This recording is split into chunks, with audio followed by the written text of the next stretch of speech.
The Dodge Viper debuted in 1991 with an 8.0-liter V10 developed in collaboration with Lamborghini. The large engine was good for 400 horsepower and 450 pound-feet of torque. Initial models lacked exterior door handles and came with vinyl windows. The second-generation Viper arrived in the mid-1990s with a revised exhaust system that increased horsepower and a new GTS coupe model with a double bubble roof design. For the third generation Viper introduced for the 2003 model year, Dodge undertook a major redesign, stretching the wheelbase 2.6 inches, revising the bodywork and increasing the V10's displacement to 8.3 liters. For the 2008 model year, the fourth-gen Dodge Viper arrived with an 8.4-liter V10, making 600 horsepower and saw major revisions to the chassis, electrical system, and drivetrain.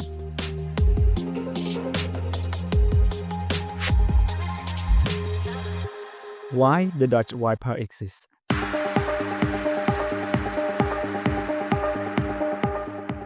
So the Dodge Viper exists because America wanted sport cars that no fear and no filter. In the late 1980s, cars were becoming soft, full of electronics, comfort, and safety systems. Chrysler executives led by Bob Lutz asked a dangerous question.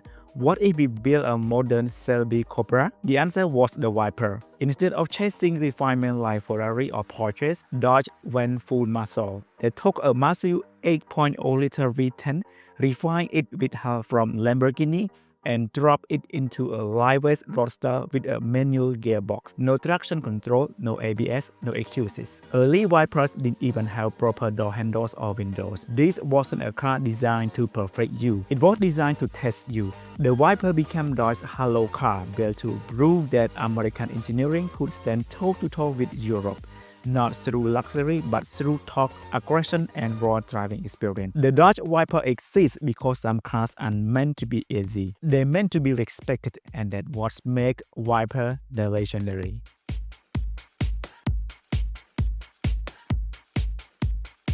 (1992 to 1995) Dodge Viper first generation SR1.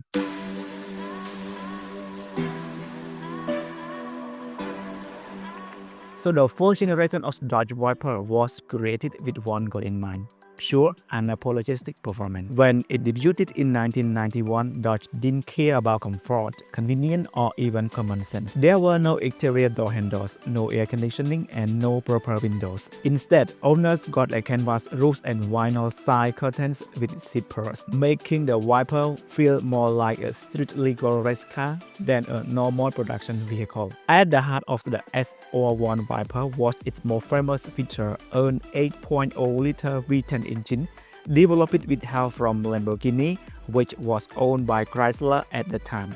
This aluminum-intensive monster was inspired by truck engine architecture by heavily reworked for performance, delivering a massive 400 horsepower and 450 pound-feet of torque. Power was sent straight to the rear wheels through a 6-speed manual transmission with absolutely no electronic safety nets to save the driver. The chassis was just as raw as drivetrain. The Viper used a tubular steel space frame combined with resin transfer molded fiberglass body panels, keeping weight down to about 3,280 pounds. There was no traction control, no stability control, and not even ABS, meaning every mistake was entirely the driver's responsibility. If you overdid the throttle, the Viper didn't correct you, it punished you. This extreme philosophy defined the Viper's identity from day one, and remarkably, across 26 years and 5 generations, Dodge stayed loyal to that formula: a massive front-mounted V10, a manual gearbox, and rear-wheel drive. The first-gen Viper didn't try to be refined or friendly. It existed to remind the world that American muscle could be brutally fast, mechanically honest, and absolutely fearless.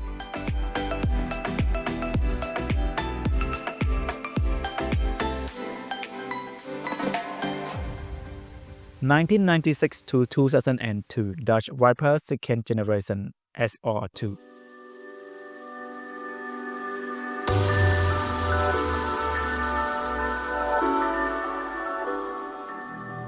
So the second generation of Dodge Viper, produced from 1996 to 2002, was largely an evolution of the original formula rather than a fully redesigned.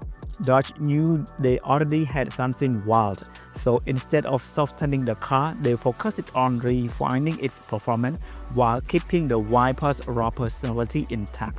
The V10 roadster carried over the aggressive design and minimalist approach of the first generation, but with several important mechanical improvements underneath. One of the biggest updates was the relocation of the exhaust system. The side exit exhaust beneath the doors were replaced with a rear exit dual central layout, which reduced back pressure and improved overall efficiency.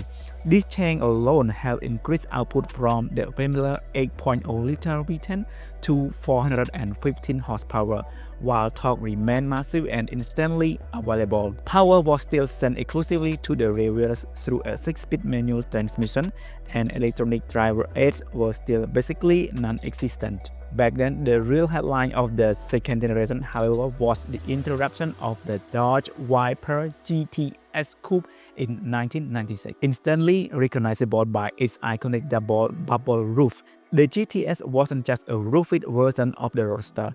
It featured around 90% new body panels, improved aerodynamics, and shifter structure.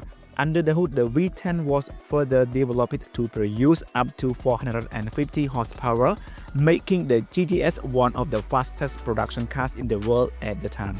In 1999, Dodge took things even further with the launch of the Viper ACR, American Club Racer. This track-focused variant stripped away unnecessary waste and added serious hardware, including adjustable suspension, lightweight DBS wheels, and performance-oriented tuning. Power climbed again to around 460 horsepower, turning the ACR into a weapon built less for the street and more for dominating road courses. By the end of the second generation, the Viper had evolved from a brutal concept car made real into a legitimate performance icon. It was faster, sharper, and more capable than before, yet still demanded respect from anyone brave enough to try it.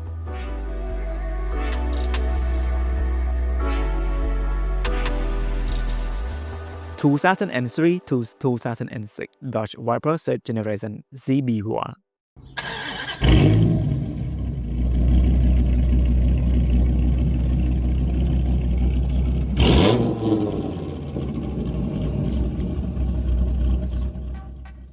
The third generation of Dodge Vipers marked one of the biggest turning points in model's history. Delivered in 2002 by Dodge Street and Racing Technology S40 Performance Division, this generation came with a major design overhaul led by Osamu Zigado.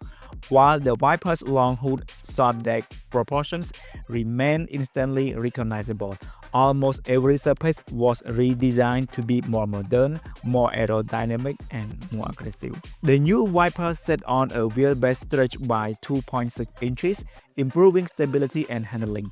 Even though the overall length stayed nearly the same, the subtle change made the car feel more planted at high speed, an important upgrade as power continued to climb. Now officially branded the SRT10, the third generation Viper introduced a larger 8.3-liter V10, producing a massive 500 horsepower and 525 pound-feet of torque. As always, power was sent exclusively to the rear wheels through a 6-speed manual transmission, keeping the driving experience raw and driver-focused. At launch, the STR10 was focused only as a roadster, staying true to the Viper open-top roots. However, in 2006, Dodge reintroduced the coupe variant, which brought back visual cues inspired by the legendary Viper GTS, especially in the rear end design. The coupe also received a slight power bump to 510 horsepower, further cementing the Viper's position among the most powerful naturally aspirated production cars of its era. In 2004, Dodge offered the limited edition Viper Mamba package aimed at collectors and hardcore fans. It featured a distinctive black interior with red accents, special badging, and a strictly limited production run of just 200 units, making it one of the rarer factory Vipers. As production of the third generation came to an end, Dodge skipped the 2007 model year entirely, using the break to prepare for the next evolution of the Viper.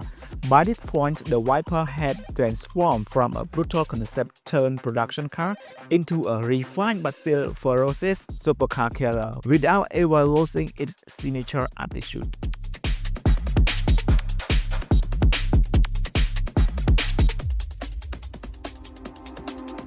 2008 to 2010 Dodge Viper for generation ZB2.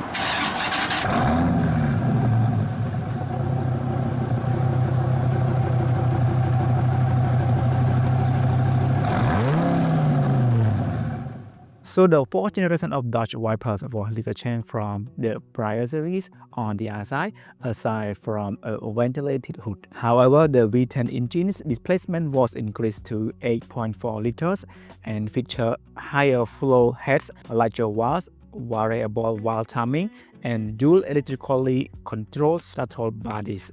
Developed in collaboration with McLaren, the Viper now made 600 horsepower and 560 pound-feet of torque. Other changes included a new DreamX TR 6066 speed menu with triple force-gear synchronizers, a GKN Visco-lock limited slip differential, an updated electrical system with a 180 amp alternator, and a redesigned exhaust system. The ACR returned in 2010 with a more aggressive ACR-X variant, making 660 horsepower and 605 pound-feet of torque.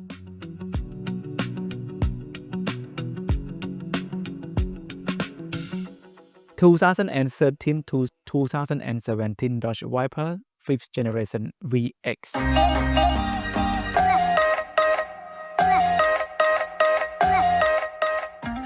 After a brief hiatus, the 5th generation Dodge Vipers arrived in the 2013 model years under the SRT Viper nameplate. Fully redesigned, it has an 8.4-liter all-aluminum V10 rated for 640 horsepower and 600 pound-feet of torque. The transmission is a 6-speed manual spinning the rear wheels. Updates included a claimed 50% shifter chassis along with a carbon fiber and aluminum body. The addition of stability control, Pirelli P0 rubber and Brembo brakes. Sold as the best SRT Viper and upscale GTS, the final Viper generation offers niceties like a reconfigurable digital cluster display and Harman Kardon audio system. A slight power bump to 645 horsepower arrived in 2015 with a reversal to the Dodge Viper name as production wound down. Several special editions were released for this final Vipers until 2017, when it came to an end and the corner assembly plant was closed permanently. From its birth in the early 1990s to its final draw in 2017, the Dodge Viper remained one of the most unapologetic performance cars ever built. Across 5 generations, the formula barely changed: a massive front-mounted V10, rear-wheel drive, and a manual transmission, all wrapped in a body that demanded respect rather than forgiveness. When began as a raw, door-handle-less roadster with no electronic assistance, slowly evolved into a world-class performance machine. Each generation added power, structural rigidity, and aerodynamic refinement, yet the Viper never abandoned its core identity. Even as rivals adapted turbocharging, dual-clutch gearboxes, and full autonomy, the Viper stays naturally spirited, loud, and mechanically honest. The 5th and the final generation, produced from 1913 to 1917, represented the ultimate expression of that philosophy. Initially launched as the SRT Viper, it was completely re-engineered with an 8.4-liter V10, improved chassis dynamics, modern stability systems, and a far more refined interior. By the end of production, the Viper produced an incredible 645 horsepower and 600 pound-feet of torque, was capable of over 200 miles per hour, and proved that brute force could still coexist with precision engineering. When production ended in 2017, the Dodge Viper didn't fade away. It became a legend. It was never built to chase sales numbers or comfort trends. The Viper existed to prove a point that American performance could be raw, fearless, and unforgettable. And in the world moving towards silence and automation, the Viper's voice still echoes loudest.